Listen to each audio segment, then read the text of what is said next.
আল্লাহর কসম খেয়ে বলছি, এই হাদিসটার সনদ হলো জাইয়েদ, মানে ভালো। তারপরে কি হলো, সন্ধ্যা যখন লাগলো তখন মা এসে বলছেন, ওরে আমার কাজের মেয়ে আবুল আম্মু উম্মে জুররা, কিছুটা ইফতারি আমার কাছে আনো, ইফতারির করার সময় হয়ে গেল।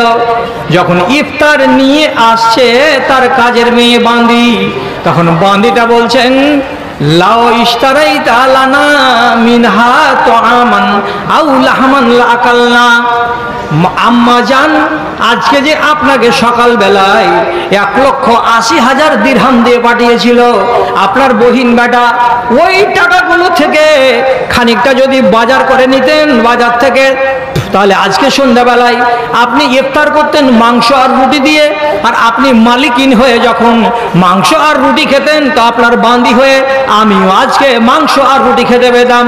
আপনি তো টাকা কিছুই রাখলেন না, বাজার করার সমান সমস্ত টাকাটিকে আপনি আসর হতে হতে দান করে দিলেন। তাহলে আজকে আপনাকে খেজুর ছাড়া আর পানি ছাড়া ইফতারিতে আমি কি দিতে পারি? এটাই আপনার বাড়িতে আছে, এটাই আপনাকে ইফতারিতে দিলাম। মা এসে কি বলছেন, ফালা তুআন্নিফনি আলা যালিকা, এরে কাজের মেয়ে, ওরে আমার বান্দি, ওরে আমার দাসী, তুমি আমাকে এত লাঞ্ছন করিও না, তুমি আমাকে বুড়া ভালা বলিও না, তুমি আমার সমালোচনা করিও না। লাউ আযকারতানি যালিকা লাফাআলতু, তুমি যদি আমাকে জোহরের টাইমে বলতে, স্মরণ করিয়ে দিতে আমাকে যে তরকারি লাগবে বাড়িতে বা গোশত লাগবে বাড়িতে, কিংবা একটু ঘিয়ের দরকার আছে বাড়িতে, তো নিশ্চয়ই নিশ্চয়ই আমি এখান থেকে 100 দিরহামকে রেখে দিয়ে তোমার জন্য আমার জন্য মাংস মাঙিয়ে নিতাম, একটু ঘি মাঙিয়ে নিতাম, একটু তরকারি মাঙিয়ে নিতাম। কিন্তু তুমি আমাকে স্মরণ করাওনি, অতএব আমি ভুলে থেকে গেছি। আর যতটি টাকা আমার বহিন বেটা দিয়েছিল, মাগরিব হতে হতে সমস্ত টাকাকে আল্লাহর পথে দান করে দিয়েছি, আমার নামে একটাও টাকা নাই, অতএব আমাকে আর ভালো মন্দ বলিও না। কি হে তারানগরের লোক, এত গরিব গরিব মানুষ নবীজির বাড়িওয়ালিরা, যাদেরকে দান পাঠাচ্ছে কারা? তো দেশের ভদ্র লোকেরা আর সলেহীন আর নেককার লোকেরা। তার কাছে যদি টাকা এলো বহিন বেটার কাছ থেকে, তো টাকাটিকে যদি ঘরে সাজিয়ে রেখে দিত, তো কত সুখে জিন্দেগি কাটতো। প্রত্যেক দিন বিরিয়ানি, আর প্রত্যেক দিন মাংস, আর প্রত্যেক দিন মাছ, আর কত ভাজি ভাজি, আর কত রকমের আয়েশ আরাম, আর কত জামা, আর কত কাপড়, আর কত কি। তিনি আয়েশ আরামের জিন্দেগি কাটাতে পারতেন, কিন্তু আয়েশ আরামের জিন্দেগিতে যাননি। কি করেছেন? অ্যাকাউন্ট খালি খালি খালি। আল্লাহর ব্যাংকে জমা করে দাও, কিয়ামতের দিন আমার হিসাব যেন লম্বা না হয়। আপনার হিসাব কি করবেন আপনি জানেন, আমি জানি না। ভিতর ভিতর বলতে বলতে আমার 1 ঘন্টা 43 মিনিট কথা বলা হয়ে গেছে, আর আমি তো 1.5 ঘন্টা কথা বলালো। আর তাতে এই লোকগুলো প্রোগ্রামে লিখেছে 2 ঘন্টা। 2 ঘন্টা করতে গেলে তাঁবুতে চড়ে আমাকে বাড়ি যেতে হবে, আর বাকি জালসাগুলো যাবে রসের তলে। হয়ে গেল তো হয়ে গেল, আলহামদুলিল্লাহ। তা আমি যে কথাটা বলছিলাম, মাল সম্পর্কে আপনার মনের চিন্তা আর ভাবনাকে বদলাতে হবে। ধন সম্পর্কে মুসলমান আপনাকে ইসলামী ভাবনা ভাবতে হবে। আপনি যদি জাকাতকে, জাকাতের নীতিকে বিশ্বাস না করেন, তাহলে দেশের দরিদ্রতা হরগিজ দূর হবে না। অথচ আপনি জানেন, গরিবের দারিদ্রতা দূর করার জন্য আল্লাহ তাআলা একটা করেছেন জাকাত, একটা করেছেন আল্লাহ তাআলা ওশর, একটা করেছেন আল্লাহ তাআলা সাধারণ সাদকা, আর একটা আল্লাহ তাআলা করেছেন কাফারা। রমজানের রোজা ছেড়ে দিতে গেলে কাফারা, বিবিকে মায়ের তুলনা দিতে গেলে কাফারা, উল্টা কসম খেয়ে নিতে গেলে কাফারা, আর ঈদুল ফিতরের কালে আপনাকে দিতে হবে ফিতরা, আর কুরবানির কালে আপনি কুরবানি দিবেন তো তার 3 ভাগের বা কিছুটা অংশ। এই সমস্ত জিনিসগুলো কাদের নামে করা আছে? এগুলো সমস্ত দরিদ্রকে পালন পোষণ করার জন্য করা আছে, আর ফি সাবিলিল্লাহর জন্য করা আছে। ফি সাবিলিল্লাহ মানে কি? আল্লাহর রাস্তা। তো এটা কি আল্লাহর রাস্তা নয়? আল্লাহর রাস্তা যদি এটাকে আপনি মানতে পারেন, তাহলে আমি চাইছি আমার কথা অনুযায়ী, আমার কথা মতো আপনারা মানে সশরীরে, কত বড় লাট সাহেব ছিল। আজকে ঝুটা কথা বলছি না, একবারে সাচ্চা কথা বলছি। যদি নাদোয়ার পড়া কোনো মৌলবি থাকে তো জিজ্ঞেস করে নেবেন। নাদওয়াতুল উলামার ওপারে, গোমতী নদীর ওপারে একটা জায়গা আছে, জায়গাটার নামকে বলা হয় বেলি গারাদ। বেলি গারাদের মাঠে 10 বিঘার বাগান ছিল, যে 10 বিঘার বাগানে শুধু 100 রকমের গোলাপের ফুল ফুটতো। কার? শাহ ওয়াজেদ আলী। কয় রকমের গোলাপ ফুল? 100 রকমের। কয় রকম দেখেছেন আপনি? খালি লালটা দেখেছেন। লাল দেখেছেন, সাদা দেখেননি, কালো দেখেননি, গোরা দেখেননি, পিলা দেখেননি, নীলা দেখেননি। 100 রকমের গোলাপ ফুল 10 বিঘা জমিনে ফুল ফুটছে, আর ওই মাঝখানে গিয়ে মাঝে মাঝে বসে থাকবে চেয়ার করে দিয়ে। কে? তো এই নবাব আলী। বাগানটাকে সরকার চেটে নিয়েছে, বাগানকে হাল বেহে বরাবর করে দিয়েছে, নতুন নতুন বিল্ডিং তৈরি হয়ে গেছে, ওয়াজেদ আলীর চিহ্ন পর্যন্ত নাই। মিটে গেছে, আপনারও মিটে যাবে। আর আপনি ধন ধন করছেন, এই ধন আপনার ছেলেরা ভোগ করবে, অথচ আপনাকে একবারও স্মরণ করবে না।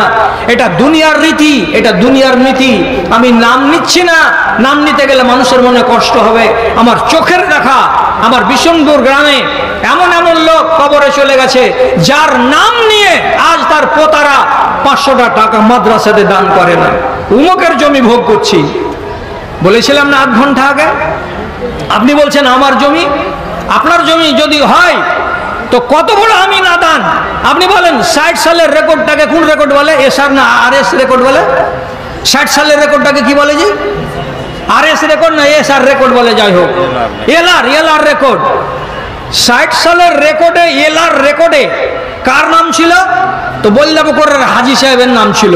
হাজী গালার তো নাম জানা আছে। যখন মরে গেল, তারপরে যখন রেকর্ড এলো, তখন ওর ছেলেদের নামে রেকর্ডটা হয়ে গেল। এবার জমিটা কার? তো বলছে ওই হাজী সাহেবের নাম নয়।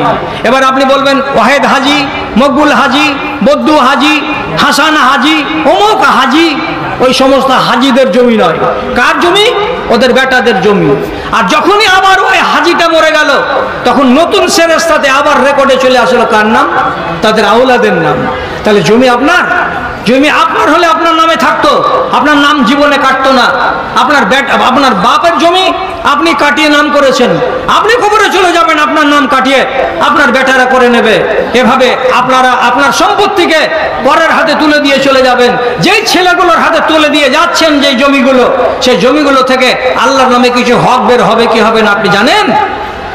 আপনাকে নিজে করতে হবে না। আমার জমি, আমার জমি, আমার জমি করছেন। গত বছর বন্যার কালে মুর্শিদাবাদে ফারাক্কার পার্শ্বে শমশেরগঞ্জ থানায় 11টা গ্রাম থেকে বাড়ি গঙ্গাতে ডুবে গেল। প্রায় 550 খানা বাড়ি পড়ে গেল, কেটে কেটে কেটে কেটে পড়ে গেল। সবাই বলছে হায় আমার বাড়ি পড়ে গেল, হায় আমার জমি গঙ্গাতে পড়ে গেল। তোর জমি হলে তো গঙ্গাতে পড়বে কেন? তোর যদি বাড়ি হবে তো গঙ্গাতে যাবে কেন? আরে বাবা ধন, জমি তোমার নয়, বাড়ি তোমার নয়। তুমি অস্থায়ী মেহমান এখানে আসো, 60-65 বছর পরে তোমার ঘরে তোমাকে চলে যেতে হবে। খরচ করতে পারো না? হ্যাঁ, সহি কথা বলছি। হযরত আয়েশা একদিন বাড়িতে বসে আছেন, আর এমন সময়তে এলো কি? বলছে ফাজ্জা বেগারাতাইনি ওয়া ফিহা সামানুনা ওয়া মিয়াতু আলফ দিরহামিন। আম্মা আয়েশা বাড়িতে বসে আছেন, এমন সময় তার কাছে 2টা এত বড় বড় মুইঠা এলো, 2টা এত বড় বড় ছালা এলো। ছালা 2টা ভর্তি, সিমেন্টের ছালাগুলো যেমন ছোট, তো ছোট ছোট এত বড় বড় থলিতে ভর্তি কি যেন এলো, এসে রেখে দেওয়া হলো মা আয়েশার সামনে। এবার আম্মা আয়েশা বললেন কে পাঠিয়েছে? তো বলছে আপনার বোনের বেটা, আপনার বোনের বেটা আসমার বেটা আব্দুল্লাহ বিন জুবায়ের, আপনার বহিন বেটা এই জিনিসটি দিয়ে পাঠিয়েছেন আপনার কাছে, আপনাকে দিয়েছেন এটা দান, আপনি আপনার বহিন বেটার দানটাকে কবুল করেন। কতটি টাকা ছিল এর ভিতরে? মাত্র 1,80,000 দিরহাম, 1,80,000 চাঁদির টাকা, 2টা থলি ভর্তি, এতটি টাকা। তখন ওই বাড়িতে মা আয়েশার খিদমত করার জন্য একটা মহিলা বান্দি ছিল, তার নাম হলো উম্মে জাররা। উম্মে জাররাকে আম্মা আয়েশা বলছেন বাড়ির ভেতরে যা, আর যে চাঙ্গারিটা লিয়াই তো চাঙ্গা যাচ্ছি হয়ে গেছে চাঙ্গারিটা নিয়ে আয়। চাঙ্গারিটা আনলো, পথে আধ বস্তা ঢাললো, তো সব চকচকে চকচকে চাঁদির টাকা, চাঁদির টাকা। এবার গলিতে বসে লোককে নিযুক্ত করে দিয়ে যত লোক আছে, এলে যাও, এই 100টা লাও, এই 200টা লাও, এই তুমি তো গরিব মানুষ আছে, তুমি 500টা লাও, কাকে 500, কাকে 100, কাকে 400, কাকে 1000, এই টাকা দিতে দিতে দিতে দিতে দিতে দিতে